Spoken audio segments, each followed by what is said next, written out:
Hello and welcome to Designer Discussions with Jason, Maria, and Miriam. Today we're talking with Jen Rutgers about pre-qualifying clients through investment range.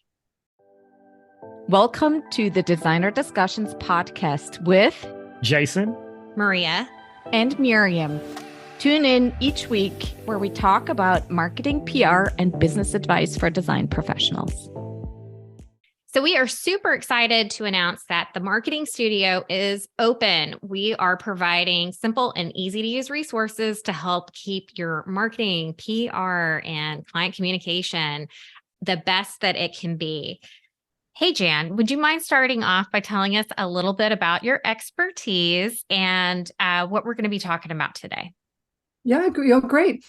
So my name is Jan Rutgers, and I've been a professional kitchen and bath designer, for more than 25 years. I think kind of my one big claim to fame is having designed over 1,000 kitchens. So that's been exciting. And in the last few years, I've kind of pivoted my business a bit more into education, and I founded Vestibule School of Design, which is an online service or an online school that provides training for professional kitchen designers. And a big part of that is I do a lot of coaching one-on-one with kitchen and bath designers that want to take their business to the next level.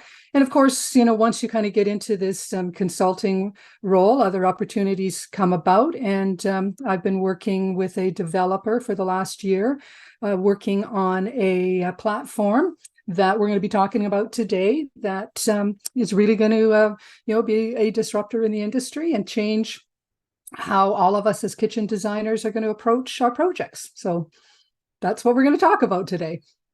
So, Jan, you believe that there is an importance of pre-qualifying your client's investment range before you even start the process, and that this could really improve the industry through technology. Can you talk to us a little bit about how much time is spent in pre-qualifying a client without technology?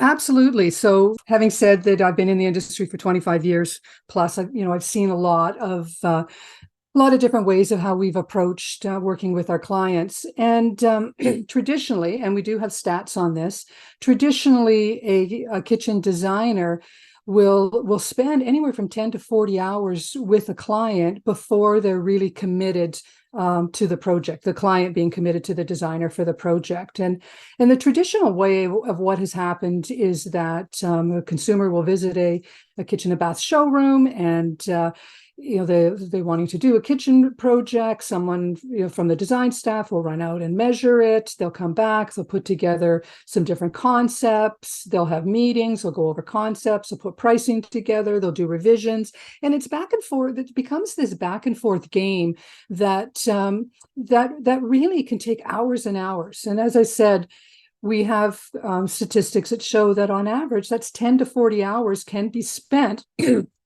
with a client before there's any type of commitment. And for me, I realized years ago, probably 2 years into my career, that this was nuts. That you just couldn't afford to work that way. And I started playing around with different ways to be able to change that. And really, what I came to understand is you really needed to know the investment number for the client, and it couldn't be a game. Like it needed to I needed to do my job. And I think that you can relate it to working with a real estate agent. That's the first thing that the real estate agent needs to know. How much do you want to invest in a new home? Because they'll be spinning their wheels to be taking you to multi-million-dollar homes when your budget's $500,000. So that was kind of our challenge of how can we take that 10 to 40 hours and get it down to something that's reasonable. And something else I just wanted to share with you. I remember I was talking with a showroom owner, a manufacturer of cabinetry, and I was giving him some stats that if your average kitchen designer is spending 10 to 40 hours, so, let's pick 20, 25 hours on a project.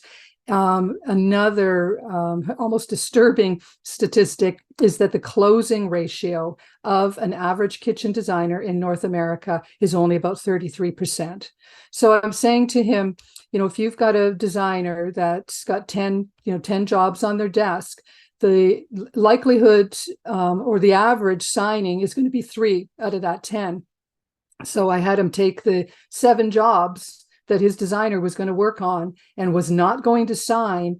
And we added up all those hours, and it came down to be a full month of working 40 hours a week, that there was no revenue coming into the company. So, so that it's a big problem to solve. So that was, something that we really, wanted to look at, and myself being very passionate about. It's got to change. It's not sustainable to be working that way. And, we're just going to start churning out, and eating up, designers. And, we're in an industry right now where there is kind of a changing of the guards, 25, 30 years for people like me. I probably am not going to be putting in another 25 years in this industry. So, we need to change. We need to get the new young designers trained, and we need to come up with a process for them that's sustainable and enjoyable.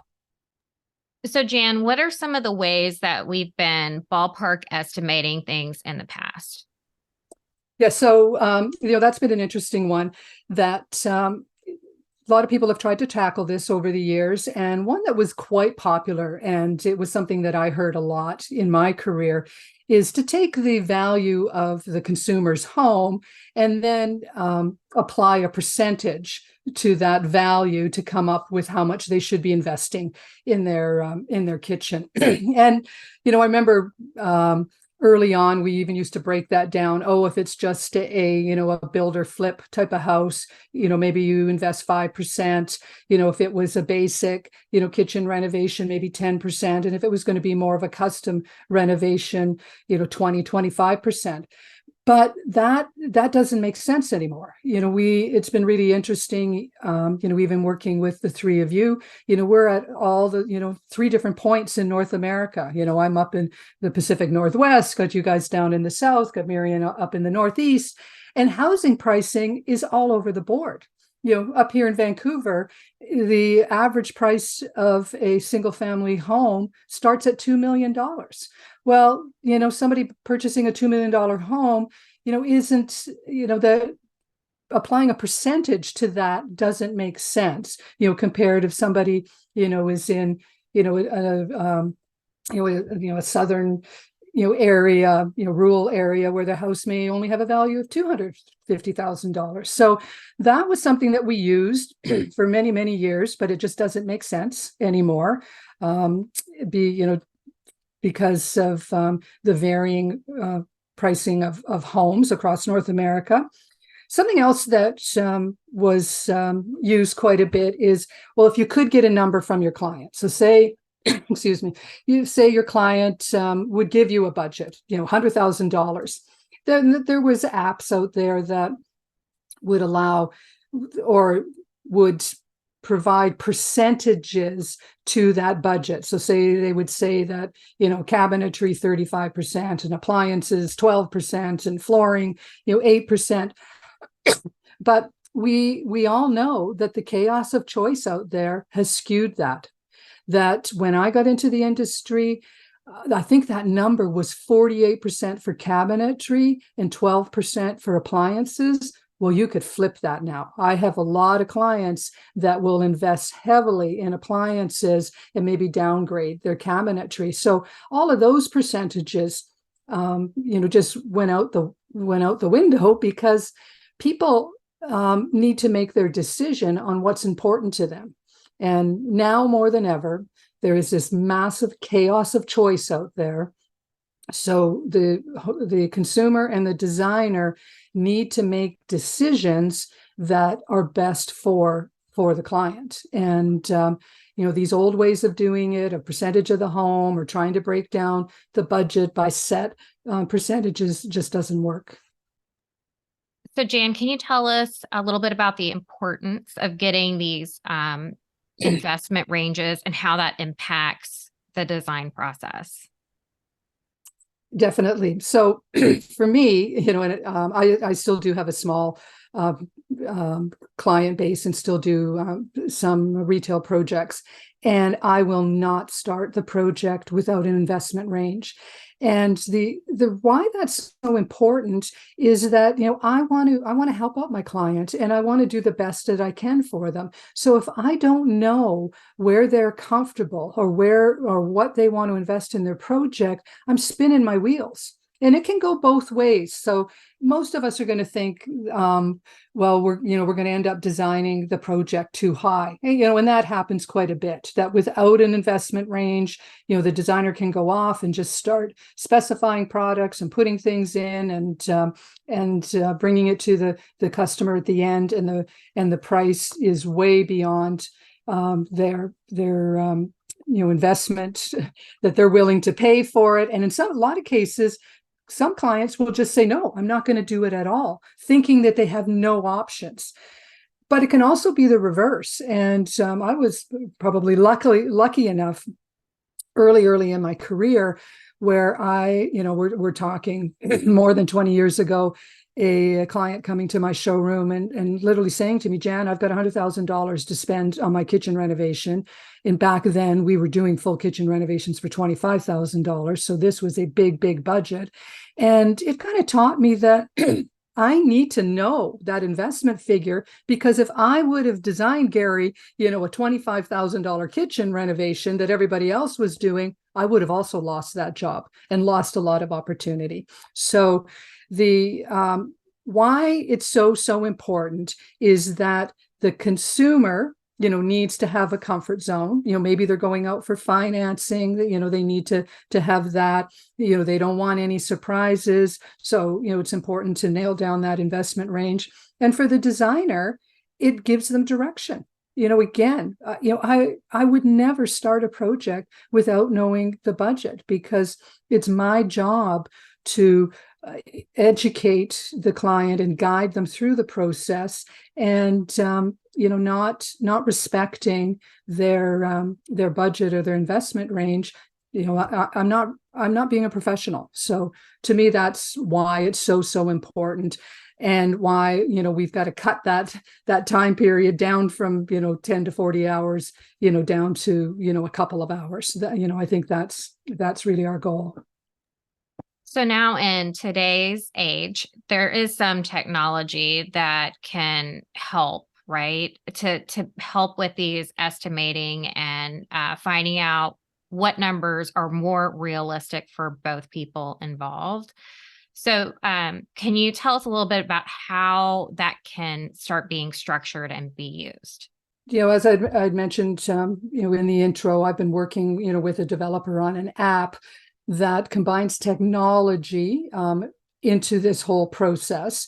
And I've because we've been vetting the app quite a bit, and I've got a large network of designer colleagues out there. I've been out talking to them, and I've had a few of them that have attempted this on their own by just putting together some basic spreadsheets.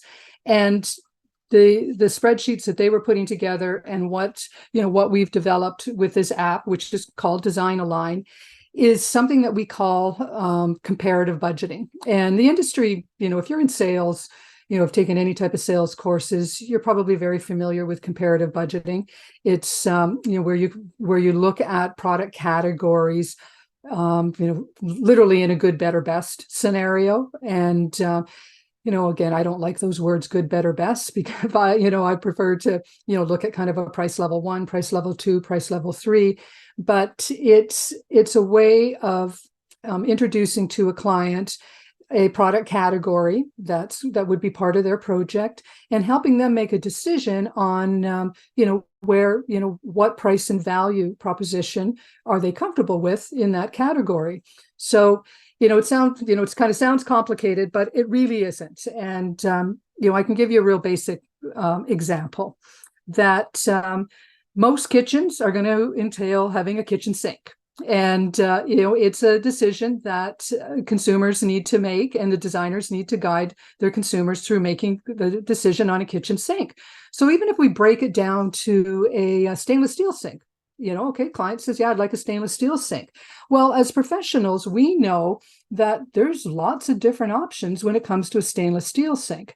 Basically, in kind of a price point one, you could have a stainless steel top mounted sink, with kind of round edges, and you just, the hole is cut and it's plunked down on the top, but it's a functional sink, comes in singles, doubles, 1.5, that's kind of an entry level.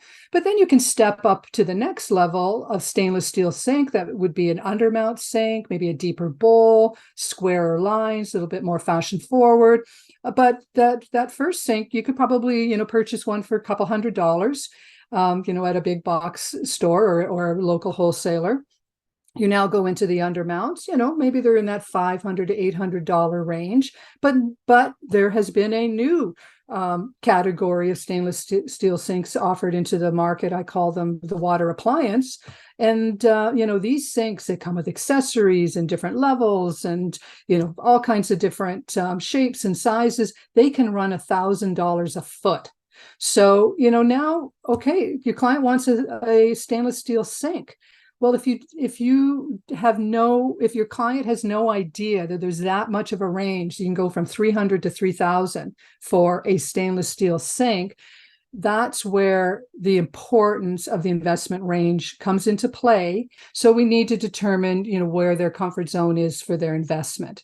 So with the Design Align app, we've put together over 30 categories of kitchen products that you can do this with your client. You're picking their cabinetry, the countertops, backsplash, appliances, faucets, lighting, flooring, all the basic things that would go into the product.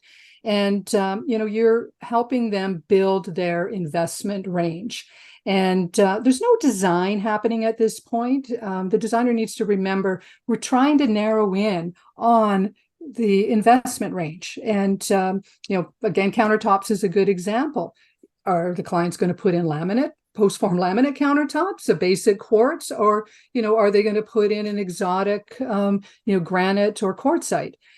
You're not designing it, but you need to know where their priorities lie. So the big thing that we are presenting here is a way for you, as the designer, to be able to guide your prospect through the process of developing their unique investment range so that you're all on the same board. We even have built-in design retainer forms or within the app that once you finish, get agreement, you can print that off and move on to your standard process for design. And as designers, I know we all have that. So we're not here to change your process. We're here to help you qualify quicker. And, we talk a lot about it internally. It's kind of, get to the yes and get to the no as quickly as possible. Because if these are no clients, then they're not, if your product offerings or how you design, and you cannot design a kitchen under $100,000. And if the investment range for your client is under 50, it's just not going to fit. So it's better to know that now, not than 40 hours or a full week's worth of work down the road. I love this. I think this is very exciting because I do agree that it's better to get to the no than to feel like you're being drug along and maybe you need to make a change to your price, or maybe they ask you to cut out a lot of stuff out of their budget and compromise their design. And all of that could have been addressed earlier and sooner in on the project. Absolutely, Maria. And as I said, we have been testing the product, for the last 6 months, and I have some of my design contacts that are using it, and the feedback that's coming back is fantastic. And I wanted to say that it was originally developed, for the traditional showroom, where I described people coming into the showroom, but a lot of my coaching clients or a lot of my contacts are independent designers, and they're finding it fantastic that even once they do get a design fee from a client, like they present, and the design fee, part of one of their deliverables is an investment analysis. So I had a designer a while ago. She had a client that was looking at two totally different directions to go with their renovation. And one was knocking down the walls and opening it all up, and one was staying within the area. So she did two as part of her deliverables and her fee structure. She did two investment analysis for him to help him determine what direction to go. And that's huge for the designer, because there's a big difference in designing, a renovation, big open concept with a lot of structural changes compared to staying within the space. So the amount of hours saved, the amount of investment, on the homeowner's point, was diminished so much, and it was so much more efficient and much more positive experience for that client. Yeah, that's really a win-win on both sides. Both the client feels like you are providing them better quality, faster service, their expectations are set, and the designer is saving valuable time and guiding their client in the direction that they need to go in sooner in the process. Something else that we've become aware of, and actually this is a really positive. It's a great app for onboarding of new staff. As I said, that we're kind of seeing a transition happening in the industry right now, where you are going to be getting a lot of veterans retiring. You've got new people, coming on. And getting back to that chaos of choice, it can be quite overwhelming for a new designer that, just think about it. So 30 categories of kitchen products with 3 different levels, of products. And, even within the DesignAlign app, we have illustrated each one of these categories through renderings, and each price level has 3 different renderings. So we're looking at hundreds and hundreds of options, just at a real high level. So that can become really overwhelming for a new designer starting out in the industry. But the beauty of it is the DesignAlign step by step takes them through a process, ensures they don't forget anything. We've got when you look at the app, you're going to see that we've done visual representation of the categories, and we've also done some basic copy, of what they are. So the new designer, really just needs to spend a few hours up front going through it, reading everything, getting familiar with it, so that they've got more confidence to be able to sit down, with the consumer at that initial stage, work with them to get their investment. And then, once they've got that investment range, they've got a sign off from the customer. Hopefully then they've got that backup, in their design studio to help them through the next step in the whole design process. But, we're hearing back from users that this is huge, that it becomes part of an onboarding process. And even for the veterans that have been doing this forever and ever, we all get busy. And, again, I think one of the things that I find is really positive, it doesn't let you forget about something. Like, how often have you forgotten, you get busy, and like we've got a whole section on appliance pulls. Well, those could be $200 items. And if you miss, you're doing paneled refrigeration and dishwasher, and all of a sudden you forget 4, $200 pieces of hardware, that's kind of, it doesn't look very good, and can really hurt the bottom line. So even for veterans, it helps them ensure that they don't miss anything. And you'd asked earlier, Maria, about introducing technology. We're using a ton of technology in the industry now with our CAD drawings and, the perspective renderings, and how we're presenting and all of that. This just starts it off that way. And to me, it just makes sense that it's to be able to introduce technology, to your consumer. Just at step 1, it's just going to be a lot easier for you to control the sale as you move through it using other forms of technology. I love this. I also saw that you had in your notes that 10,000 HGTV kitchen is no longer around. And I think that the reason why this has been such an albatross for the design industry is that it's advertised every Saturday on TV to couples that are sitting around watching it.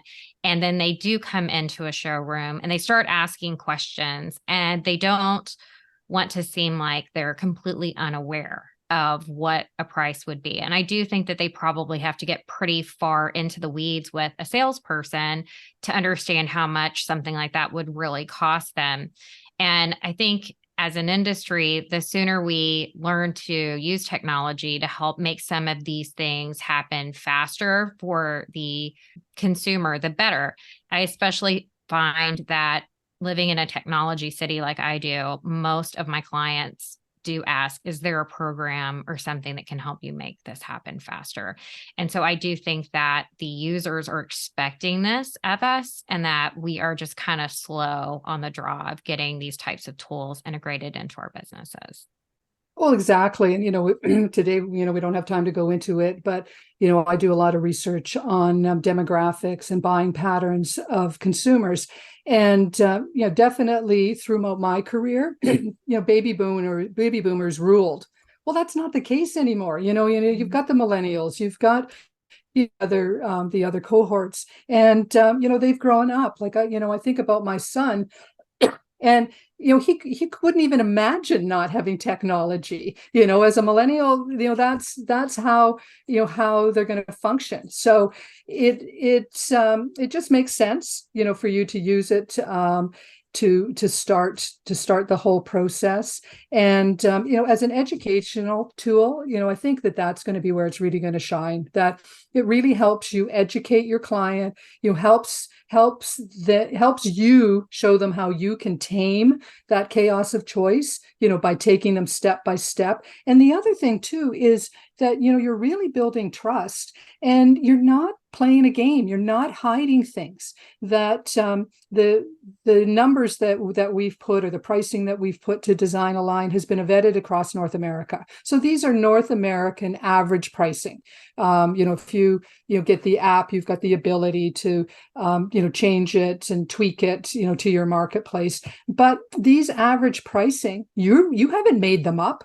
So right there, you're being very open with this consumer and saying, yeah, a water appliance sink, they run $1,000 a foot. Well, and if you don't want that, well, we can go down to the mid-priced one. We can probably find you a really great look, maybe in the $1,500 range. So, those are things that you're working with them to make the decision. You are not forcing things on them, but now you've got that investment range at the end. And of course, as a good designer, you may see something that might be outside of their budget range that would be ideal. I'm not saying don't present that to them, but you're spinning your wheels if somebody's got a $50,000 kitchen renovation, and you present them $150,000 project. That's actually hurting our industry. For me, and I'm sure you've all been to the cocktail parties where people start relating their horror story of a kitchen renovation and how the costs all got out of hand, and on and on and on. And to me, I keep my mouth zipped, but I just want to say to them, well, I guess you didn't plan. You didn't have an investment range. You didn't, work with your designer. You guys were working against each other. If it's okay with you guys, I'd love some of your listeners to be able to go and check out the app. We do have we have a website. It's Design Aligned, DesignAlign.com. And if you go on there, you can see you can sign up for a free trial. But definitely, because Designer Discussions has been great at letting me come in here and talk about it. If you put in the coupon code VESTA, VESTA, when you go in to sign up for your free trial, you can extend your 10-day free trial to 30 days. And, so I'd really, really love you to be able to check it out and, get back to Designer Discussions about your experience with it, or if you wanted to send me any comments through them, that would be great. But right now, we'd really like to get the industry out there checking it out, playing around with it. There's the kitchen template is available now. Within a few short months, we'll have a full bathroom template. Funny enough, been working on that one, and you think 30 product categories for kitchen. There's way more for bath, and I think there's another big one that consumers need to understand, that the bathroom can be more complicated almost than designing the kitchen with all of the moving parts. So yeah, really excited about it. Thank you very much, Mirjam, Maria, and Jason for having me on and talking about this, this app and this whole concept that I'm so passionate about. Thank you, Jan. We appreciate having you on Designer Discussions today and learning more about pre-qualifying our client investment and how that can really change our design businesses. So we are super excited to announce that the Marketing Studio is open. We are providing simple and easy to use resources to help keep your marketing, PR, and client communication the best that it can be. Go to designerdiscussions.com/marketing studio to get started. We hope you've enjoyed this episode of Designer Discussions and all of the helpful information. Subscribe to our podcast, leave us a review, and share it with your friends. We look forward to having you back next week. For more information on the podcast and the Marketing Studio, visit designerdiscussions.com and follow us on social media.